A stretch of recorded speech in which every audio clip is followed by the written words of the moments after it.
The Secretary of Transportation, in the middle of the greatest supply chain crisis of our lives, went on paternity leave and was nowhere to be found. 2 years ago, most people didn't know much about our supply chain, didn't ever really focus on the fact that we had a supply chain until Biden and the socialists came in and screwed it up. And the people who are hurting as working men and women. We know we can do better under President Trump. We cut taxes, we cut regulations, and we saw the lowest unemployment in 50 years. Yeah, that's how it works. Ted Cruz is there now criticizing Pete Buttigieg for taking paternity leave, and he found a new way to finagle this, some kind of reasoning behind this.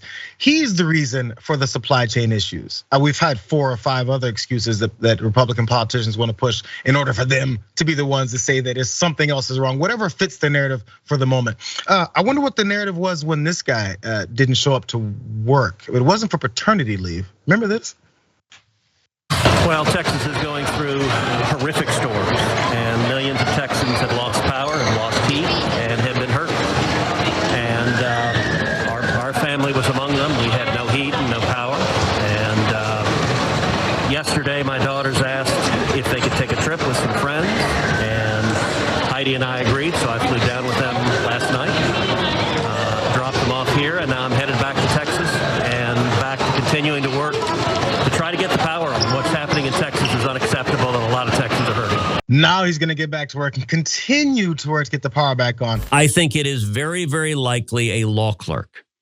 And it is very, very likely a law clerk for one of the 3 liberal justices. That means there are 12 human beings who are your likely suspect pool.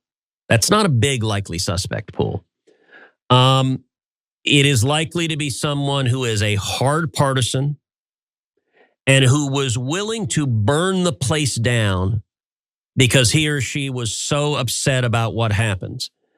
If I were to guess, the most likely justice for whom the law clerk is clerking is Sonia Sotomayor. Why do you say that? Because she's the most partisan of the justices. And so she's the most likely to hire wild-eyed partisans as clerks. I have no evidence of that. I'm just making an inference. There's Ted Cruz making an inference. He has no evidence of anything. He said things like, I think, I would assume, it's most likely, probably is. And after saying those types of qualifiers, then he says, so there's gonna be 12 clerks that are responsible for this. It goes from nonsense, openly saying, I have no evidence of this, to then saying it's a fact in the way that he's describing it. This is how these things work. He's like a miniature Tucker Carlson. I think he's learning the ropes. But also that weird theory as he runs through all the reasons why it's Sonia Sotomayor's clerk, based on 0%, again, because that was just said quickly on his aside. Yeah. He sounds a bit like these types of guys with their wild-eyed theories that just kind of connect dots that don't make any sense. Listen to this, watch this. You remember this guy? Covfefe is Covfefe, and so that's how it's spelled. Okay, Covfefe. Can't do it with the fingers when I'm doing like this. But anyway, Covfefe. So Covfefe is there are 3 from the table of elements. Co is for cobalt. V is for vanadium. Fe is 2 molecules of iron. This is the solution, the antidote to the 5G towers that were really designed to work with the vaccines and essentially hack human beings. Really? I need to say So weird. something. So weird. Never play that video ever again on the show. Please. It's been on twice now, Rick. Please. It's 2 times So he too sounds many. like a QAnon. By the way, did you know in this video it's 11:22? Did you know that? Oh, Look, 11:22. Do not play that video ever. I'm gonna play it every time you come on. Don't. What I would say to all of this is we need to stop talking about them with the leak, and we need to focus on what's happening badly. Like, who paid for Brett Kavanaugh's unpaid tabs? Did they speak with Amy Coney Barrett about overturning Roe?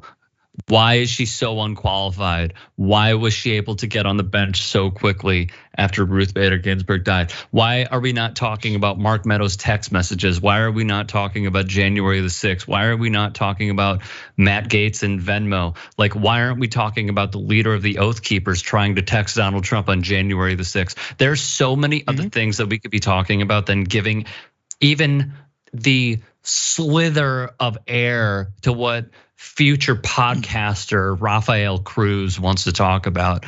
Honestly, like I give him 0% of my time because I'd rather focus on how they tried to overturn democracy. So do you have, yeah. Do you have information that suggests that?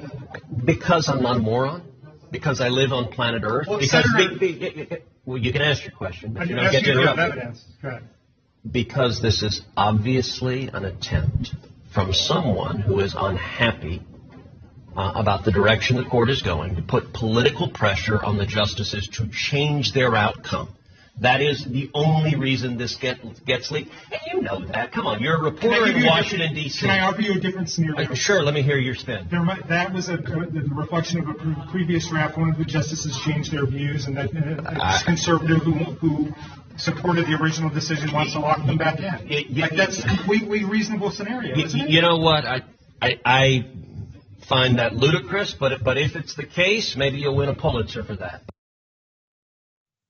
Just Ted Cruz arguing with a reporter talking about, again, this theory about the leak of that draft memo from the Supreme Court that's talking about their plans to overturn Roe versus Wade.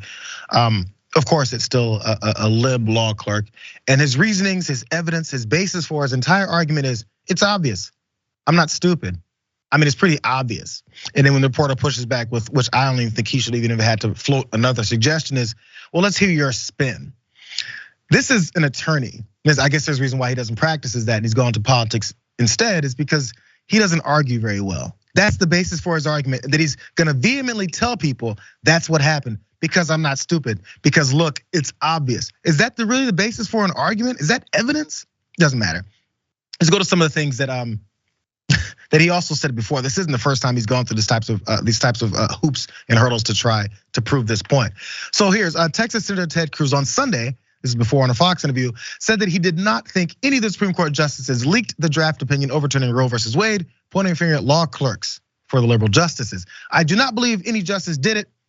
I think it would be unimaginable for a justice to do this, of that leak. And he said this on Sunday Morning Futures. So let's start off with who has access to this opinion. It's a very small pool of suspects. The court itself is a small institution. It's a big building, but small institution. When you finish with the draft, every law clerk has under his or her desk a burn bag, is what he explained. You put it in there. That burn bag is later sealed, it's shredded, and in fact, it's shredded twice. It's shredded horizontally, it's shredded vertically, and then it's burned. So I guess him talking about the different angles of shredding has something to do with his argument. I don't know how, but let's finish this on. It was almost certainly one of those 36 law clerks. And I think it's almost certainly one of the 12 law clerks that are clerking for the 3 liberal justices. This is a small suspect pool, according to you. Cruz went on to say that many of the clerks are book smart, but not street smart, because Ted Cruz is. I'm confident we don't have a master criminal working here at the court. I think they're going to be electronic records. And lastly, since that leak, Chief Justice John Roberts has ordered an investigation to find the source of their breach. Now, whichever one of these theories may end up coming out, David, I get the feeling if it doesn't go in Ted Cruz's favor, we may not hear from Ted Cruz anymore about this. Because again, like we talked about Lindsey Graham earlier, he and Cruz are the self-promotion senators who are not really liked very much. So they have to continue to go back to their constituents with as many lies as possible and pushing how they're fighting for the American people.